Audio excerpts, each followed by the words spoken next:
दोस्तों, अमेरिका की तरफ से चाबहार पोर्ट पर जो भारत को छूट दी गई थी उसको आज से कुछ दिनों पहले वापस ले लिया गया था, जिसके बाद भारत के इस बंदरगाह पर प्रतिबंध का खतरा मंडरा रहा था। लेकिन अब भारतीय मिनिस्ट्री ऑफ डिफेंस ने साफ कर दिया है कि अमेरिका की तरफ से भारत को एक टाइम पीरियड दिया गया है, यानी कि 6 महीने का अल्टीमेटम, और उसके बाद अमेरिका यहाँ पर भारत के खिलाफ प्रतिबंध लगा सकता है। जानेंगे इस खबर के बारे में डिटेल में। इसके अलावा भारत ने अमेरिका के ऊपर बड़ा एक्शन लिया है और अब आरबीआई डी-डॉलराइजेशन के सपोर्ट में खड़ी हो गई है, जो कि अगेन अमेरिका के लिए बड़ा झटका है। जानेंगे इन दोनों खबरों के बारे में डिटेल में, इसीलिए वीडियो को अंत तक जरूर देखिएगा।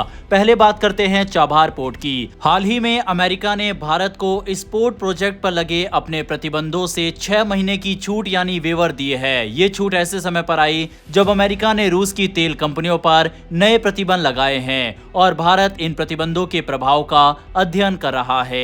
भारत के विदेश मंत्रालय के प्रवक्ता रणधीर जायसवाल ने प्रेस ब्रीफिंग में कहा कि भारत फिलहाल अमेरिकी प्रतिबंधों का प्रभाव बारीकी से देख रहा है। उन्होंने कहा, हम हाल ही में रूस की तेल कंपनियों पर लगे अमेरिकी प्रतिबंधों के प्रभावों का अध्ययन कर रहे हैं। हमारे निर्णय हमेशा वैश्विक बाजार की बदलती परिस्थितियों को ध्यान में रखकर लिए जाते हैं। इसके साथ ही उन्होंने ये भी बताया कि भारत और अमेरिका के बीच ट्रेड डील पर बातचीत लगातार जारी है और दोनों देश इसे आगे बढ़ाने के लिए इच्छुक हैं। जो लोग नहीं जानते उन्हें बता दें कि चाबहार पोर्ट ईरान के सिस्तान बलूचिस्तान प्रांत में स्थित है। ये अरब सागर के किनारे ईरान का एक प्रमुख बंदरगाह है, जो शाहिद बहेस्ती टर्मिनल के जरिए भारत के सहयोग से संचालित हो रहा है। ये पोर्ट भारत के लिए बेहद अहम इसलिए है क्योंकि ये पाकिस्तान को पूरी तरह बाईपास करता है और अफगानिस्तान व मध्य एशिया तक भारत की सीधी पहुंच बनाता है। यही वजह है कि चाबहार को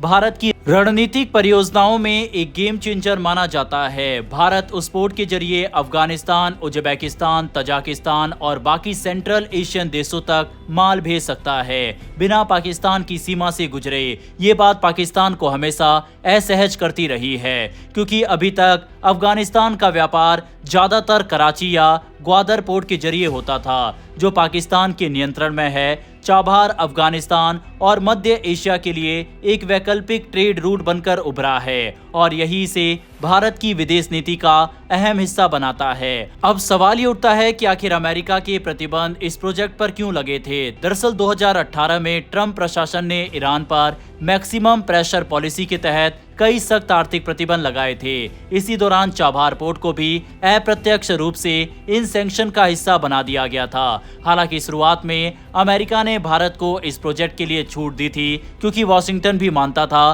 कि चाबहार पोर्ट अफगानिस्तान के लिए एक महत्वपूर्ण मानवीय कॉरिडोर है। लेकिन सितंबर में ट्रंप प्रशासन ने उस 2018 वाली छूट को खत्म करने का फैसला कर लिया है। हालांकि अब अमेरिका ने एक बार फिर भारत को 6 महीने की नई छूट दी है, जो ये साफ दिखाता है कि वॉशिंगटन भारत के रणनीतिक महत्व को समझता है और भारत की भूमिका को लेकर लचीलापन दिखा रहा है। अब बात करते हैं कि क्यों चाबहार भारत के लिए इतना जरूरी है। देखिए, इस पोर्ट की लोकेशन अपने आप में बहुत खास है। यह सीधा खुले समुद्र पर है, स्ट्रेट ऑफ हॉर्मुज से बाहर, यानी अगर कभी खाड़ी या पश्चिम एशिया में तनाव बढ़े तो भी चाबहार पर इसका असर बहुत कम पड़ेगा। ये भारत के मुंद्रा और कांडला पोर्ट से सिर्फ करीब 550 नॉटिकल माइल्स दूर है और मुंबई के पास JNPT पोर्ट से लगभग 780 नॉटिकल माइल्स की दूरी पर है। यानी भारत से सिर्फ 2 दिन में जहाज यहां पहुंच सकते हैं। रणनीतिक दृष्टि से देखें तो ये बंदरगाह भारत के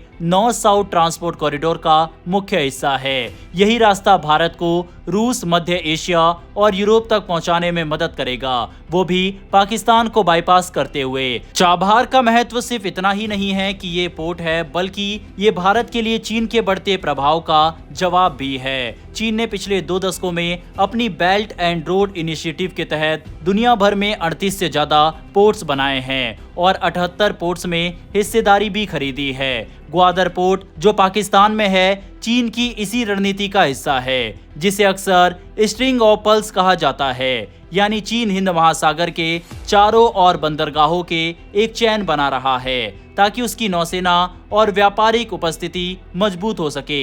ऐसे में भारत के लिए चाबहार एक जवाबी कदम है। जिससे वो न सिर्फ मध्य एशिया तक अपनी पहुंच बनाए रख सकता है बल्कि हिंद महासागर में भी रणनीतिक संतुलन कायम रख सकता है। भारत की कोशिश है कि चाबहार को एक ऐसा कॉरिडोर बनाया जाए जो न सिर्फ भारत को फायदा दे बल्कि अफगानिस्तान और सेंट्रल एशिया के देशों के लिए भी विकास का जरिया बने। 2019 में भारत और मध्य एशियाई देशों ने मिलकर इंडिया सेंट्रल एशिया डायलॉग शुरू किया था, जहां कई देशों ने चाबहार पोर्ट से जुड़ने में गहरी दिलचस्पी दिखाई, क्योंकि इस पोर्ट से उन्हें भारतीय महासागर तक सीधी पहुंच मिलती है, जो चीन या पाकिस्तान के रास्ते पर निर्भर रहने से कहीं ज्यादा सुरक्षित और किफायती है। आखिर में कहा जा सकता है कि चाबहार भारत की विदेश नीति का सिर्फ एक इंफ्रास्ट्रक्चर प्रोजेक्ट नहीं है, बल्कि ये भारत की भू राजनीतिक पहचान और रणनीतिक स्वतंत्रता का प्रतीक है। अमेरिका से मिली ये 6 महीने की छूट भारत को अपने इस सपने को आगे बढ़ाने का मौका देती है। अब देखना होगा कि आने वाले महीनों में भारत इस प्रोजेक्ट को कितनी तेजी से आगे बढ़ा पाता है, क्योंकि यही प्रोजेक्ट दक्षिण एशिया की राजनीति और व्यापार के पूरे नक्शे को बदल सकता है। बहरहाल बढ़ते हमारी अगली खबर की तरफ। हाल ही में भारत के रिजर्व बैंक यानी आरबीआई ने एक बड़ा कदम उठाया है। आरबीआई ने अपने विदेशी रिजर्व का हिस्सा जो पहले अमेरिकी ट्रेजरी बॉन्ड्स और डॉलर एसेट्स में था, उसे घटाकर अब ज्यादा निवेश सोने में किया है। ये फैसला छोटा लग सकता है, लेकिन इसका मतलब बहुत बड़ा है, क्योंकि ये वही दिशा है जिसमें दुनिया के कई बड़ी अर्थव्यवस्थाएं पहले से चल पड़ी है, डॉलर से धीरे धीरे दूरी बनाने की दिशा। अब इसे महज एक ट्रेंड नहीं कहा जा सकता, क्योंकि रूस और चीन ने हाल ही में ऐसे कदम उठाए हैं जो इस प्रक्रिया को एक ठोस रूप दे रहे हैं। रूस ने खुले तौर पर कहा है कि अब उसका लगभग 90 से 95% व्यापार भारत और चीन जैसे देशों के साथ उनकी अपनी लोकल करेंसी में होता है, यानी डॉलर का नाम तक नहीं लिया जाता। रूसी उप प्रधानमंत्री अलेक्जेंडर नोवाक ने प्रेस कॉन्फ्रेंस में साफ कहा कि ये बदलाव मजबूरी में शुरू हुआ था, जब पश्चिमी देशों ने रूस पर प्रतिबंध लगाए, लेकिन अब ये उनकी आर्थिक नीति का हिस्सा बन चुका है। रूस अब अमेरिकी डॉलर को एक भरोसेमंद करेंसी नहीं मानता और वो चाहता है कि उसका व्यापार या तो रूबल, रूपी या युआन जैसी करेंसी में हो। भारत की तरफ से इसमें एक बहुत महत्वपूर्ण भूमिका रही है। आपको याद होगा, आरबीआई ने कुछ समय पहले वोस्त्रो अकाउंट सिस्टम शुरू किया था, जिसके जरिए भारत दूसरे देशों के साथ लोकल करेंसी में भुगतान कर सकता था। इस सिस्टम ने भारत रूस व्यापार को एक नया रास्ता दिया।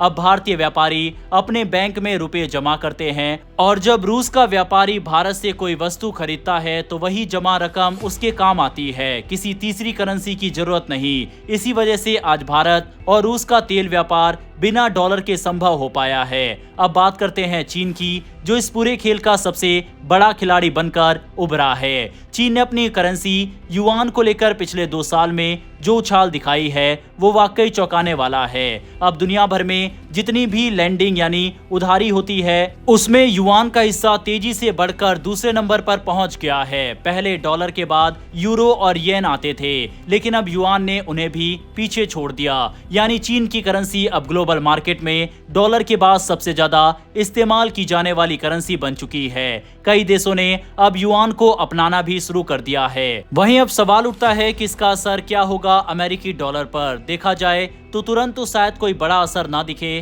क्योंकि अभी भी ज्यादातर अंतर्राष्ट्रीय व्यापार, इनवॉइसिंग और पेमेंट्स डॉलर में ही होते हैं, लेकिन धीरे धीरे ये ट्रेंड डॉलर के वर्चस्व को कम करेगा। अगर देश अपनी करेंसी में या युआन जैसे वैकल्पिक करेंसी में व्यापार करने लगेंगे तो डॉलर की मांग घटेगी, उसकी ताकत भी कम होगी और अमेरिका की वह क्षमता जो वो अपने डॉलर के जरिए दुनिया पर आर्थिक दबाव बनाने के लिए इस्तेमाल करता है, वह भी कमजोर पड़ जाएगी। असल में दुनिया एक नए आर्थिक दौर में प्रवेश कर रही है, एक ऐसा दौर जहां सिर्फ एक करेंसी नहीं बल्कि कई करेंसीज मिलकर ग्लोबल फाइनेंशियल सिस्टम बनाएंगी। एक तरफ डॉलर जोन रहेगा, दूसरी तरफ युआन जोन और तीसरी तरफ भारत जैसे देश जो अपनी लोकल करेंसी में व्यापार को बढ़ावा देंगे। यही वो मल्टीपोलर करेंसी ऑर्डर है जो धीरे धीरे आकार ले रहा है। बहरहाल दोस्तों, इस वीडियो में इतना ही। डिफेंस, वर्ल्ड अफेयर से जुड़ी ऐसी वीडियोस अगर आपको देखना पसंद है तो नीचे दिए गए सब्सक्राइब बटन को प्रेस कर बेल आइकन को जरूर दबा लें। फिर मिलेंगे ऐसी एक नई वीडियो के साथ। धन्यवाद। जय हिंद, जय भारत।